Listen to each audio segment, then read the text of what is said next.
Yalanchy Sarma. Stuffed grape leaves. A side dish from Armenia. Serves 4. You will need 13 ingredients.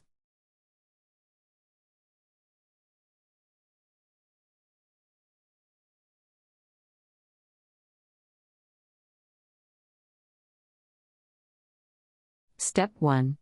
Heat oil in a 4-quart saucepan, stainless steel. When piece of onion sizzles, then add pignoli nuts and olive onion. Mix well, then stir in salt, black and red pepper. Step 2. Cook over medium heat, stirring all the time. Do not brown onion. Cook until soft or until color changes from pure white to off-white. Now add washed and drained rice. Mix well. Step 3. Add chopped parsley and dill, mixing well with ingredients in pan. Line bottom of another 4-quart stainless steel pan, cook approximately 15 minutes. This helps to prevent so bottom and sides won't stick to pan or burn. Now add lemon juice. Step 4. Mix well. 1 cup rice uses up 9 ounces grape leaves. Cut stems off leaves and unfold. Fill grape leaves with rice mixture using tablespoon.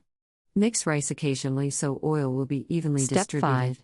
Using same system of arranging and side away from you and vein side up carefully. Place tablespoon of rice on top or Pyrex stem. Cover now with saran wrap down and the 2 sides refrigerate. Over. Then roll toward the inside of your country covering all the rice. Garnish with lemon wedges and shape of cigar.